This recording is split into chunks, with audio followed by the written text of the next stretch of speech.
Of July 2023. Welcome to GTV Breakfast News. We're bringing you news updates in the 30 minutes of the bulletin. I am Multity Saida Sadek. You can watch us on social media, GTV Ghana on Facebook, YouTube, and on Twitter on DSTV on channel 278. Stories making headlines this morning. We'll look at security, we'll look at health, we'll look at trade. I will take you to the foreign front in Africa, in Gabon, and in Ukraine. Let's start off with some issues of floods. Now some residents and owners of businesses at Ho, the Volta regional capital, are counting their losses after torrential rains and its accompanying flash floods swept through some parts of the municipality over the weekend. The rains, which lasted for nearly 2 hours, destroyed shops and homes situated along major storm drains and principal streets in the municipality. The torrential rains, which started around 2 p.m., caused some storm drains to overflow onto principal streets and into shops and homes in most parts of the municipality. The most affected areas are the Civic Center Enclave, where the Asogli Traditional Council office was affected, and the access road to the main entrance of the Ho Technical University. Buildings along a bridge at Chikbuta, a suburb of the municipality, were also flooded. The main bridges on the Ho Dome Barracks Road and the Ho Teaching Hospital Donokoji Road networks became unmotorable due to the floods. The storm drains on the two major roads in the municipality usually overflow anytime it rains. Many have attributed the floods to choked drains as a result of telecommunication cables and pipelines that pass through the storm drains, blocking debris. An eyewitness, Dennis Nyako, who lives in the Civic Center Enclave, gave an account of how the floods ravaged some shops in the area. The rain was coming. We thought it's just a normal rain. Before we realized the road was even chocked. Council will not even get access to this particular lane. Before we realized, we just hear some noise boom. This particular road, as you can see, this place they normally sell cloth out in the store. The store has been broken. All the cloth is gone. As you can see here, from here to the other side, the rain is almost here. Getting to the rain here. A popular wax print and bags dealer, Madame Amnesty International, owner of Awonye store, lost about 90% of items in her shop.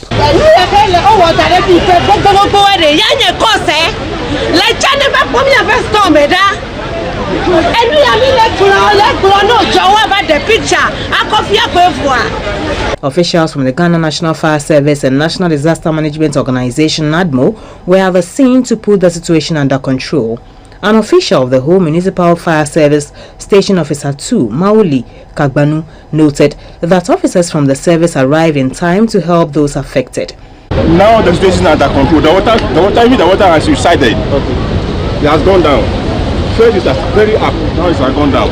So the situation is under control. The municipal director of NADMO, Mr. Stephen Adigon, said his outfit has assessed the situation and would meet with stakeholders to implement measures to prevent future disasters. We have done enough. When you look at even this place, the Vodafone, the network, the pipe that passed through the Qatar. Last evening, the special committee meeting, we spoke about it. So thank God the PM himself was here. Monday, we will do something about it. But for the municipality in general, everything is under control. Meanwhile, the whole municipal assembly has pledged to assist the victims. The assembly urged residents to refrain from disposing of waste into gutters and building projects along drainage systems. Rather unfortunate. Let's look at health now. 12 countries in Africa are to receive a total of 18 million doses of RTS vaccines for the year 2023 to 2025 period from Gavi, the Vaccine Alliance, WHO, and UNICEF. This is in response to the high demand for the first ever malaria vaccine. Malaria vaccine implementation program countries Ghana, Kenya, and Malawi will receive doses to continue vaccinations in pilot areas. Allocations are also made for new introductions in Benin, Burkina Faso, Burundi, Cameroon, Democratic Republic of Congo, Liberia, Niger, Sierra Leone, and Uganda. The allocations have been determined through the application of the principles outlined in the framework for allocation of limited malaria vaccine supply that prioritizes doses to areas of highest need, where the risk of malaria illness and death among children are highest. Since 2019, Ghana, Kenya and Malawi have been delivering the malaria vaccine through the Malaria Vaccine Implementation Program coordinated by the WHO and funded by Gavi, the Vaccine Alliance, the Global Fund to Fight AIDS, Tuberculosis and Malaria, and Unit Aid. The RTS vaccines have been administered to more than 1.7 million children in Ghana, Kenya and Malawi since 2019 and has been shown to be safe and effective, resulting in both a substantial reduction in severe malaria and a fall in child deaths. At least 28 African countries have expressed interest in receiving the malaria vaccine. In addition to Ghana, Kenya and Malawi, the initial 18 million dose allocation will enable 9 more countries, including Benin, Burkina Faso, Burundi, Cameroon, the DRC, Liberia, Niger, Sierra Leone and Uganda, to introduce the vaccine into their routine immunization programs for the first time. Malaria remains one of Africa's deadliest diseases, killing nearly 500,000 children under the age of 5 and accounting for approximately 95% of global malaria cases and 96% of deaths in 2021. Annual global demand for malaria vaccines is estimated at 40 to 60 million doses by 2026 alone, growing to 80 to 100 million doses each year by 2030. Away from health, the Christian Heritage College has welcomed all students of the school to its maiden homecoming event in Accra. The program was to reunite the alumni and to build a network towards the growth and development of the institution. The students were encouraged to explore opportunities to develop their capacities and be game changers in their endeavors. The Boateng Building Auditorium of the Heritage Christian College University in Accra was the venue for the program on the theme Building a Resilient Alumni for the Growth of HCC. The old students interacted and shared ideas and experiences on how the knowledge they have acquired from the institution has transformed and impacted their lives on the job market. I'm an old student from Heritage Christian College, and my stay here has been helpful because they were able to help me out and give me a capital to start my business. So it was through HCC, Heritage Christian College, that I was able to start the business because they gave me an amount of money to be able to start the business. Being at Heritage, it has been amazingly well, and it has been helping me a lot, both physically and spiritually. The president of the Heritage Christian College, Dr. Samochumesi Ankra, called attention to key disciplines and principles that distinguish students of HCC from other universities. We have set up the Center for Entrepreneurship, Philanthropy and Ethics, where we organize training, entrepreneurial training and student-run annual contests, and those whose business plans are assessed to be feasible are given grants. Ever since we started within the last 8 years, we have sponsored 25 student-led businesses. 19 of them are doing very well, and that way you address entrepreneurial problem that is facing the whole world, particularly Ghana and Africa. The provost of the university said the university is expanding its infrastructure to introduce more courses and increase enrollment. We are expanding. We've just started graduate programs. This September we will roll the graduate programs out in accounting, finance and taxation.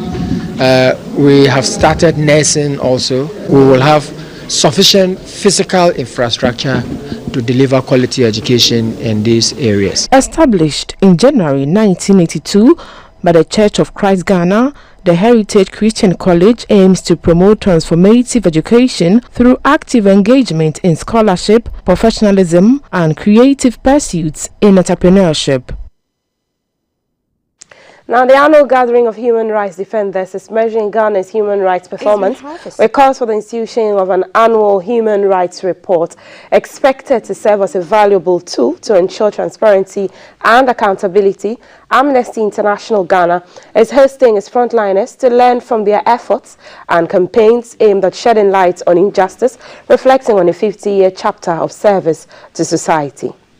It's been half a century of Amnesty International Ghana at the leading edge of human rights work, promoting freedoms and rights. Amnesty International Ghana envisages a world where every person enjoys all the rights enshrined in the Universal Declaration of Human Rights and other international human rights standards. Independent of any government, political ideology, economic interest or religion, the annual general meeting in Accra is a period to collate the high and low points and possibly finding new ways of defending abuse of human rights with greater vigilance. Amnesty International Ghana, led by its board chair, Mr. Francis Nyantechi, is exploring the need for an extensive work for an annual human rights report spearheaded by Sraj. Every year we hear a number of human rights institutions, including Amnesty International, issuing the state of the world human rights, including Ghana. Governments, we have not seen proactive steps in addressing most of these things. But we know the Commission on Human Rights and Administrative Justice is mandated to, among other things, deal with human rights issues. And so if we have an internal mechanism to publish human rights violations by state institutions and call for action, we think that it will be very good and it will be a progress that we will cherish. To human rights defenders, human rights are too important to be left only to government or to the UN. To create a world that respects human rights, we can all assert our dignity when it is violated. We can all take time off our busy schedules and speak up for and stand with the person whose dignity has been violated. We can assist in holding accountable the perpetrator who violates the dignity of another. This way, we can stand together in spite of our differences. Key accounts worked on so far include abolition of the death penalty, anti-witchcraft bill, and promoting the rights of women and children in line with its drive to have positive impacts in the lives of all Ghanaians. For GBC News, Shelley Bewa, Accra. And the 63rd Ordinary Session of the ECOWAS Heads of State and Government Summit has ended with governments being encouraged to assist Mali, Burkina Faso and Guinea in transitioning to democratic rule. President of Nigeria, Bola Ahmed Tinubu, has taken over from Guinea-Bissau's President, General Umaru Sissoco Embalo, as the President of the ECOWAS Authority of Heads of State and Government from July 2023 to July 2024. This is his first participation at the ECOWAS Summit as President. The heads of state and governments agreed to take a deep dive into the creation of the ECOWAS single currency through a high-level committee. President Akufo-Addo described Ghana's recognition by the WHO in the fight against eliminating neglected tropical diseases as good news. Now, the President of the African Union Commission, Musa Faki, urged member states to use laid-down mechanisms to deepen cooperation in the Janta process and the Accra Initiative. President Bola Ahmed Tinubu pledged to work collectively with other heads of state to pursue economic integration by committing to democracy and the rule of law.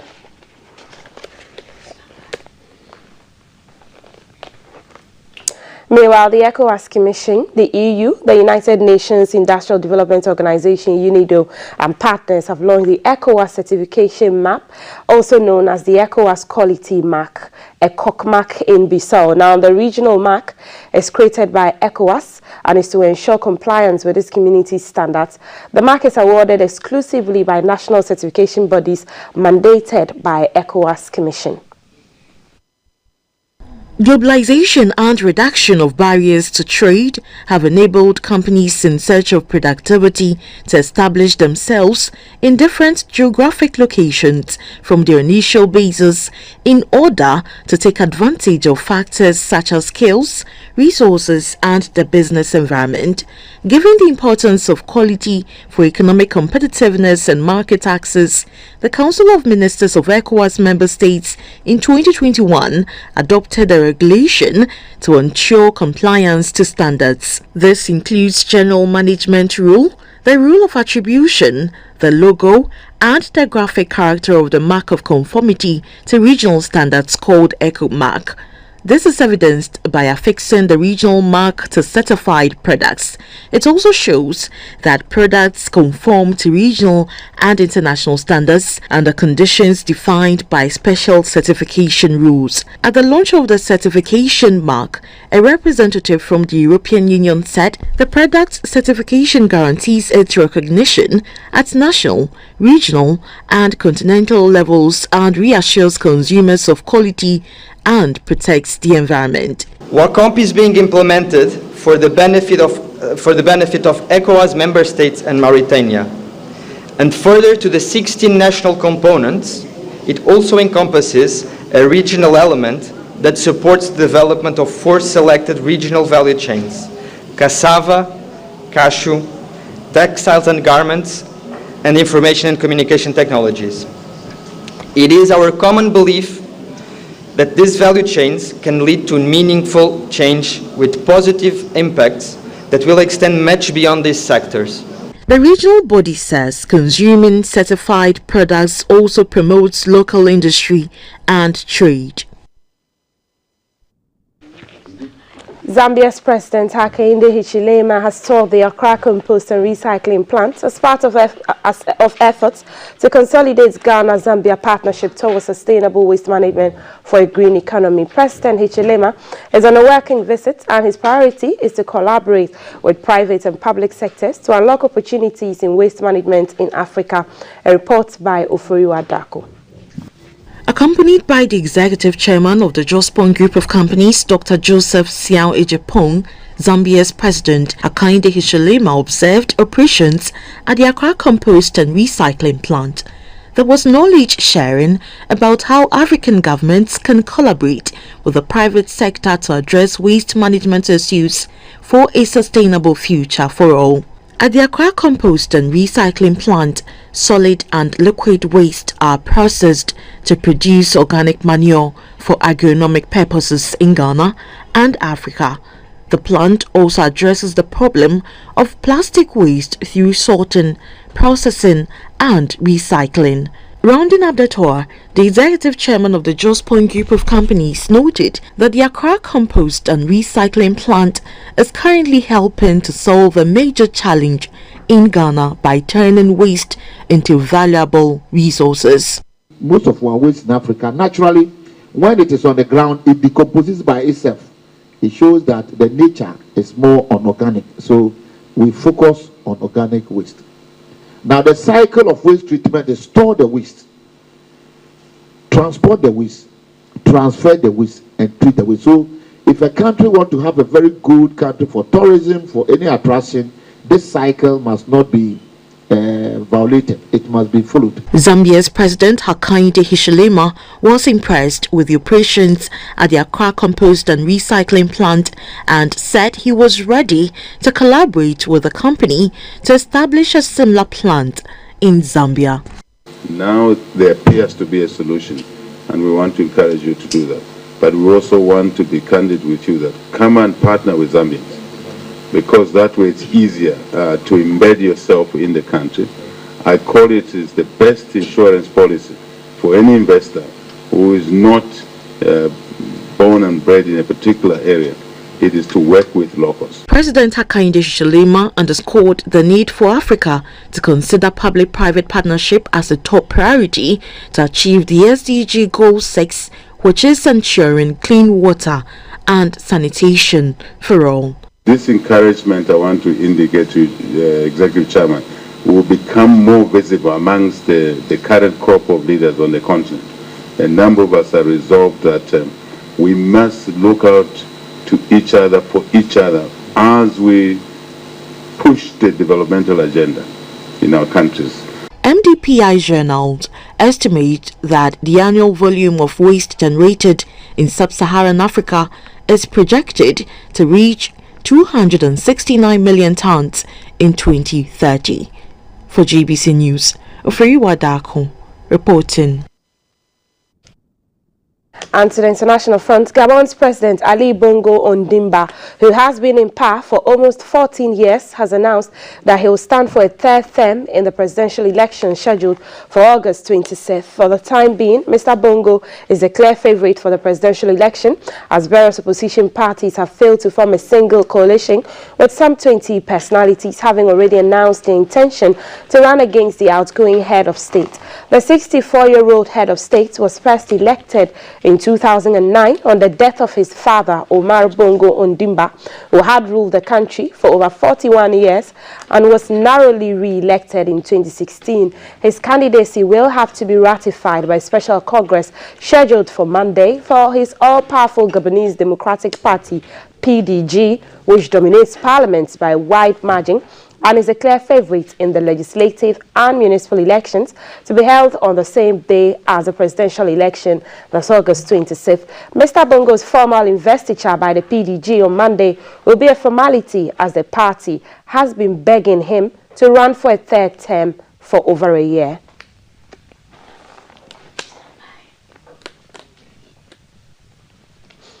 Time for us to bring you the weather update.